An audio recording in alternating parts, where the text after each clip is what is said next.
Hola, esta es una nueva entrevista para Red de Trabajadores. Soy Omar Rombolá, trabajador de Coca-Cola FENSA, parte de la agrupación Marrón. Estoy con Adriana Chen y María Claro. Son compañeras que tienen militancia en los 70, que van a reflejar su militancia y su lucha en la década del 70. Esta es parte de las entrevistas que venimos haciendo justamente para reflejar distintos cristales, distintas miradas sobre esa lucha. Las compañeras fueron parte del PRT en los 70. PRTR en los 70, exactamente. Adriana, ¿qué fue lo que te llevó a tener ese impulso por querer cambiar el mundo? Sí, mi casa en realidad siempre fue una casa politizada, digamos, con un papá, más que nada papá, porque las mamás eran más invisibilizadas, un papá muy particular, ¿no? Con decirte que nosotros no somos bautizadas, problemas con Dios nunca tuvimos, porque en mi casa nunca se habló de eso. Mi viejo, por ejemplo, era un tipo que a la escuela secundaria no iba a ratificar la firma cuando había que ratificarla, porque decía que nosotros estudiábamos para nosotros, no estudiábamos para él. Bueno, así que tuvimos una formación bastante particular.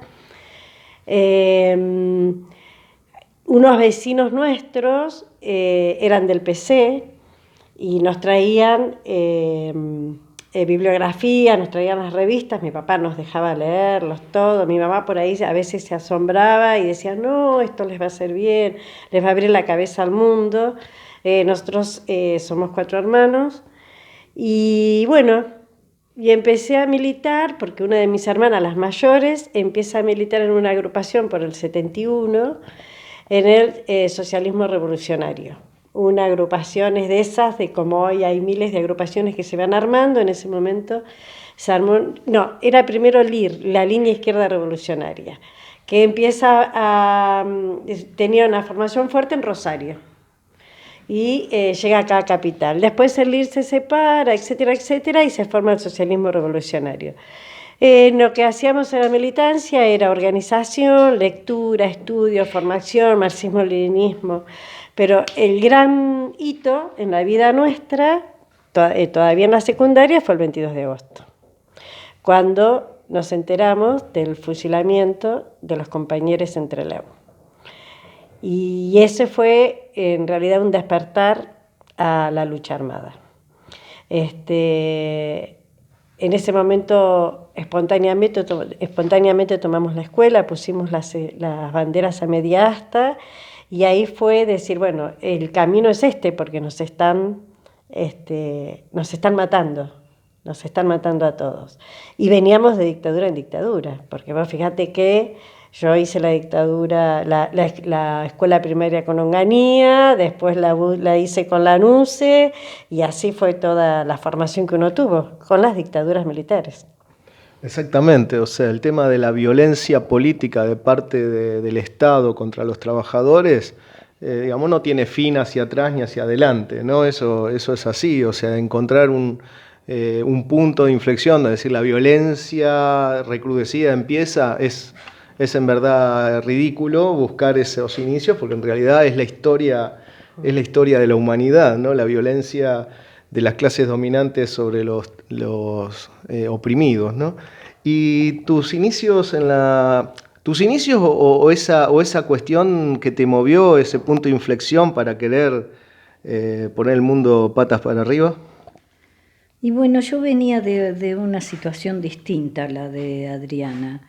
Venía de una familia muy católica, en colegios de monja, mis hermanos en colegios de cura, y bueno, y un papá sí un poco más rebelde, digamos, que bueno. Pero bueno, cuando yo entré a la facultad, empecé a estudiar cine en Santa Fe, y yo vivía en Paraná y viajaba todos los días y Y ahí un poco empecé a escuchar de todo, materialismo dialéctico, revolución, me di cuenta de la dictadura, es decir, yo también creo que una de las cosas importantes es que nosotros crecimos en dictadura y por eso también la lucha armada, es decir, tiene también su origen ahí. Es decir, no necesitábamos no solo la palabra ideológicamente construir, sino que también necesitábamos las armas, porque nos perseguían con las armas. Mi hito también un poco fue cuando fui al velorio de los compañeros, llevaron uno de los que había muerto en Trelew, lo velaron en Santa Fe. Y yo fui al velorio y, bueno, nos gasearon mal. Nunca me voy a olvidar, es como si yo era inexperta en eso. Y bueno, y ahí es como que me entró... Yo ya venía, digamos, vos venís, a ver, no venía con una conciencia política ni nada, pero nuestra generación venía de leer determinados libros, venía desde otro lugar, es como que de escuchar una determinada música, libros, qué sé yo, hasta El Principito, los dueños de la tierra, no sé, había libros que hacían que vos llegaras a determinado camino. Que además veníamos de la Revolución Cubana, de la muerte del Che, porque todo eso fue contemporáneo a nuestra época. La Revolución en mayo del 68, México, veníamos de todo eso. Y si además nos ponemos a pensar también que forma parte de nuestra historia, porque no la podemos negar, Uturunco, la resistencia peronista, los descamisados, todos los grupos armados que venían de alguna manera resistiendo con diferencia, pero resistiendo a las dictaduras y a este poder, ¿no? Nosotros llevábamos bolsitos del Che, pero ese apasionamiento, ¿viste? Era real, no era una cosa, digamos, como ahora, que es la moda y todo el mundo lleva, era algo de lo cual nosotros queríamos ser como el Che, seguíamos su ruta, era una pasión inquebrantable, digo yo siempre, ¿no? Ingobernable era, como éramos. Es decir, nuestro deseo de ser como el Che, nuestro deseo de cambiar el sistema del socialismo, no había nada que vos dijeras, ¿por qué no? ¿Por qué no? Si en realidad era tan clarito que el rico... había que repartir la riqueza, porque se quedaba con toda la riqueza, no había contradicción en eso, teníamos una idea, toda nuestra orientación, cuando entramos al partido, toda nuestra orientación, libros, lecturas, diarios, actividades, todo estaban orientadas a hacer la revolución. En verdad, ustedes, compañeras, digamos, fueron parte de una generación que puso de nuevo en la agenda la revolución, ¿no? Puso en la agenda. La revolución no estaba en la agenda, digamos, había de alguna manera un pacto de coexistencia pacífica entre las potencias, entre la URSS y Estados Unidos, y fue el Che, fue la Revolución Cubana, fueron ustedes, fueron los movimientos en toda Latinoamérica los que volvieron a poner en agenda, si se quiere, la revolución. Además, si Fidel había podido llegar, había podido desembarcar en Cuba, primero en Moncada, le habían hecho el juicio, después había podido organizar todo, ¿por qué no podíamos nosotros? Exacto. Es decir, ¿por qué no? Si en Rusia se había dado en un montón. Además, en Vietnam le habían ganado a los norteamericanos. Primero lo echaron los franceses y después los norteamericanos. ¿Por qué no nosotros? ¿Por qué no lo íbamos a poder hacer? Por eso yo te digo, a veces cuando hablan y sacan del contexto, es decir, hay una lógica. Muy bien. ¿Y ustedes qué mirada tienen? Digamos, un poco lo están planteando ya, pero ¿qué rescatar? ¿No? ¿Qué rescatar de esa lucha en la que me comentaron que pasaron muchos años en prisión también? Pero ¿qué rescatar de la lucha y también en prisión hay que tener esa actitud de lucha para sobrevivir, ¿no? Uh-huh. ¿Qué rescatan de esa lucha que dio la generación de ustedes, que dieron ustedes, que dio el PRTR? ¿Y qué cuestiones, qué miradas críticas tienen sobre algunos aspectos de esa misma lucha, ¿no? Mira, en lo particular, esto sí quiero que... Cuidado que no se vaya a apagar esto porque si no se pierde. Sí quiero que quede claro que es una mirada personal, porque no hubieron conclusiones colectivas realizadas, ¿no?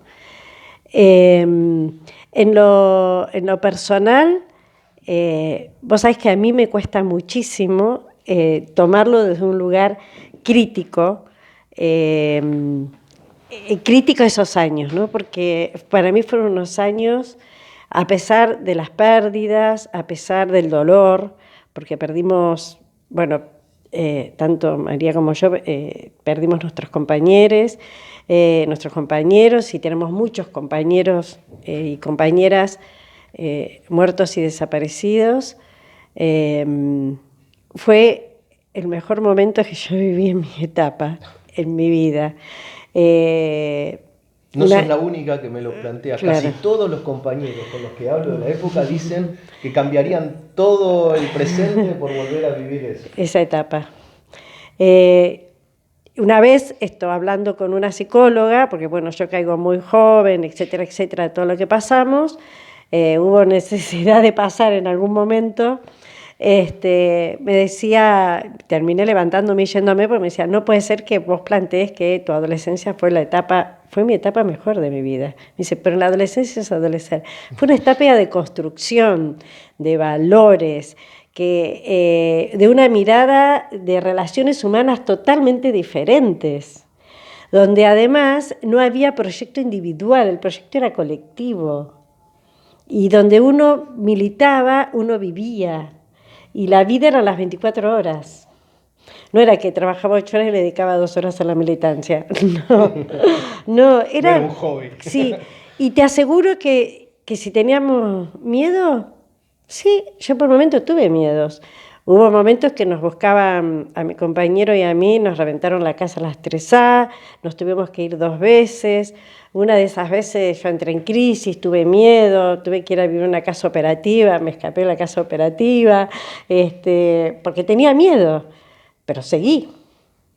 Porque los miedos no es que uno es un héroe de novelita, es mentira eso. No existe. No existe, claro. No existe. Son procesos que los vas superando y que después te das cuenta con las palabras nuevas, lo vas superando de manera colectiva, lo vas superando con la organización, lo vas superando con ideología y lo vas superando con convencimiento.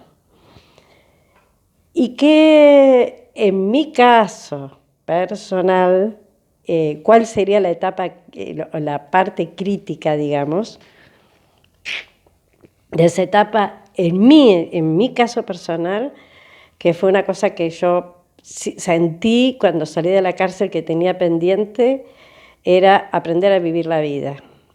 ¿En qué sentido?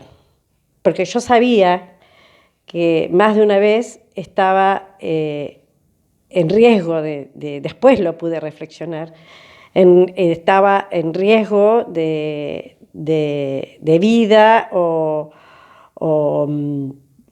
las situaciones que uno vivía, pero por ejemplo yo nunca había trabajado y nunca había tenido que trabajar para pagar una boleta de luz, por ejemplo, y lo sentía pendiente eso, lo sentía pendiente. En la clandestinidad Claro, todo el tiempo, pero yo así. eso, ¿no? Es decir, a mí lo que yo sentí en esos momentos es que me faltó inserción de masas. A mí. pero una experiencia personal particular. Claro, entendiendo que vos a los 15 años entraste a leer, digamos, directamente. Claro. Entonces, bueno, qué sé yo. Muy interesante. Bueno, a mí me pasó María, lo mismo también. a ver.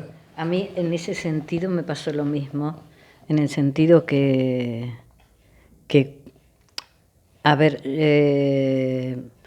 yo como trabajaba con las masas, trabajaba en la universidad, yo era estudiante en la universidad, y obreros y estudiantes había una consigna, obreros y estudiantes siempre juntos y adelante. Exacto. Como de- La del Cordobazo, Bueno, ¿no? sí, claro, era emocionante ir un brazo apretado al otro, haciéndole frente a todos los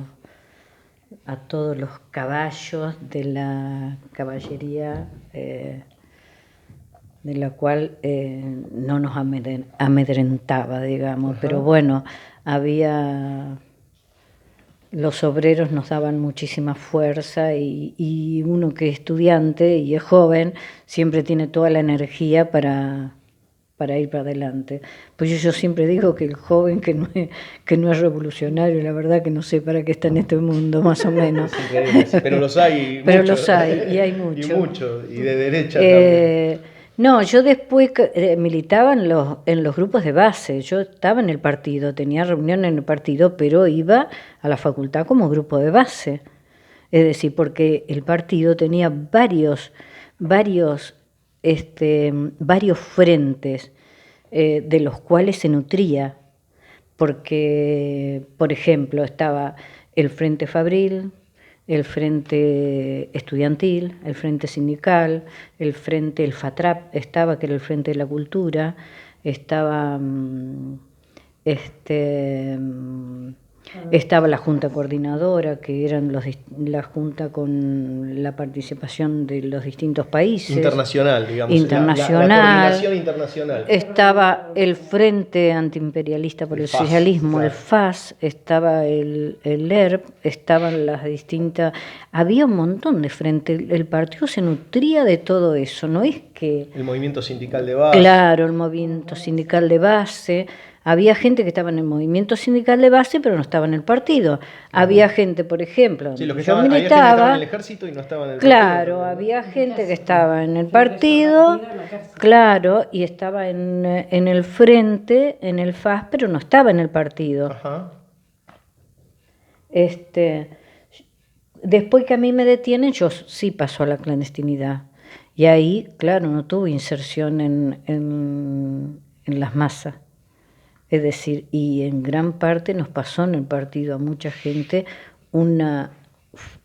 alejarnos de las masas por una cuestión de seguridad, porque en realidad la persecución era tan grande de unos hacia otros que la mayoría tenía que vivir en la clandestinidad. Bueno, yo pasé a las partes de las estructuras del partido donde no se hacían trabajo de masa, escuelas políticas, distintos frentes, todo trabajo de estructura. Claro, del partido, todo trabajo superestructural, Superestructural. claro, imprentas, todo ese tipo de cosas que de lo cual no tenía trabajo de masa. Igual iba. Y personalmente también no tengo una síntesis. He escarbado con distintos compañeros y distintas impresiones de distintos lugares que han venido del mundo y no tengo una síntesis del partido. Tengo más coincidencias con unos que con otros de acuerdo a los balances que han hecho. Uh-huh. Lo que sí también siento como que fue una hermosa etapa de mi vida. Me parece que hubo otras también que fueron hermosas para mí, pero esa etapa yo la marco como ese gran deseo de transformación y esa entrega tan grande, donde todo iba hacia ese lugar. Entonces vos tenías claro hacia dónde ibas, qué querías, no tenía...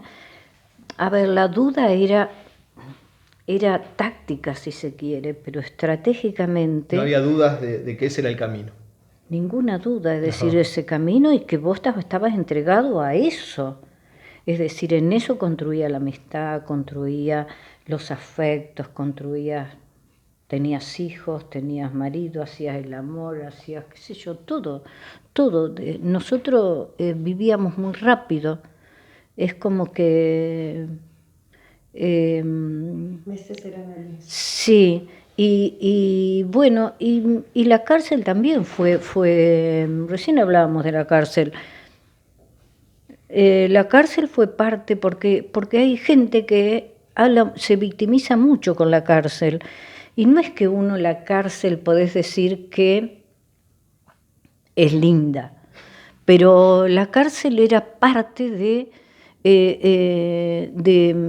nosotros algo hicimos, por eso estuvimos presos, porque sacamos los pies del plato, sacamos del sistema.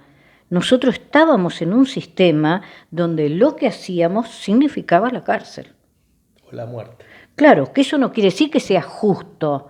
Lo que quiero decir, no digo que sea justo, lo que digo es decir, lo mismo la muerte de los compañeros que no tuvieron... Es la lógica de la lucha de clases. Claro, es como decirte, yo no me gusta andar victimizándome, ay, pobre, porque pasé años en la cárcel. Bueno, me la banco, la verdad que la lucha implicaba eso, la victimización para mí pasa por otro lado, por decir, me torturaron injustamente, me violaron injustamente, es decir... No es que meterme preso era justo, pero sabíamos que estaba dentro de las reglas. Es parte de las reglas de la guerra, digamos. Y lo que tiene la cárcel, que no sé si ella siente lo mismo, es como otra escuela. Seguimos, así como la escuela afuera, una escuela de cuadro, la cárcel también fue una escuela de cuadro, una escuela donde uno aprendió, no sé si mucho más marxismo, no sé si mucho más... La revolución, ni hicimos la revolución, porque en la cárcel no se puede hacer la revolución, pero sí en la resistencia y en la actitud frente a la vida fuimos aprendiendo un montón de cosas, desde las depresiones, desde las angustias, desde la separación de la familia, desde muchas cosas. Es decir, fuimos construyendo un yo colectivo. Está muy también. Bueno eso que decís, quería hacer una acotación nada más. Eso que planteás con respecto a no victimizarnos. Es una reivindicación al combatiente, en realidad, porque es una reivindicación porque eso de ser víctima, no fue, digamos, los compañeros como ustedes, los compañeras y compañeros, que pusieron la vida en ese proyecto revolucionario, no fueron víctimas inermes, fueron combatientes, que asumieron las consecuencias de esa batalla, ¿no? De ese combate. Entonces, de alguna manera entiendo perfectamente, porque es ubicarse en ese lugar, en el lugar del combatiente, no en el lugar de la víctima, ¿no? Porque Claro. obviamente, el mismo Balsa reconocía que en las cárceles del pueblo no se violaba. El mismo Balsa reconocía que, digamos, que los revolucionarios no eran bestias sedientas de sangre, sino, es decir, el mismo Balsa tuvo que reconocer que en los centros clandestinos de detención ellos violaban y que los revolucionarios no violaban, digamos, e incluso... Que robábamos, como quien dice, pero no robábamos, no, eran expropiaciones. Claro, expropiaciones. Cuando dicen robaban, expropiábamos, como se expropió el Banco de Desarrollo, que no sé si viste la película Seré Millones, del Banco de Desarrollo, se apropia del dinero que va porque nosotros no usufructuamos nunca dinero del partido. Al contrario, nosotros todo lo que ganábamos trabajando se donaba al partido. Lo dejábamos nada más que para comprar la comida. No era nada personal, digamos, nada para lo personal. Nada personal, por supuesto, nos gustaba, nos comprábamos una ropita, algo, pero en general lo donábamos al partido. Era una entrega, no nos llevaba el deseo personal. Incluso más, cuando había deseo personal, había había una moral donde el partido quería que nosotros asumiéramos desde nuestra moral, desde lo que habíamos aprendido en esa historia capitalista familiar, que aprendiéramos a ser una persona distinta, un hombre distinto. Por lo tanto, había un montón de cosas que se combatían. Por ejemplo, qué sé yo, el personalismo, la búsqueda de prestigio, todo ese tipo de cosas. Un compañero decía, no, estás buscando prestigio, tenés que tratar de ser así, así, así. Hay que cambiar. Y era toda una tarea plantearse cambiar. No sé si lo logramos, ni sé si uno necesita toda una vida para lograrlo. Porque lo que aprende de chico no se va. Y es difícil en el capitalismo, el tema del individualismo se mama desde la cuna. Es un poco, ¿qué es lo que pasa con tantos políticos y todos son tan personalistas, ¿viste? Hay tanto personalismo que primero yo, segundo yo, tercero yo, si no vamos a hacer nunca la revolución. Entonces es complejo, digamos, pero eso es importante porque para nosotros no era solo es un combatir. Tema cultural, claro, era una cultura revolucionaria, ¿no? Ideológica. El partido se planteaba una cuestión ideológica. Nos metía todos los días en la cabeza, todos los días había que leer a Lenin, todos los días había que interiorizarse de la revolución vietnamita. ¿Cómo hacían los vietnamitas tan chiquitos y tan claro, tan nada para ganarle al imperialismo? Escúchame, era claro, es como que ahora, ¿cómo estamos? ¿Dónde estamos? ¿Dónde estamos parados ahora? Entonces, esa es la pregunta. Vamos a detenernos un segundito acá.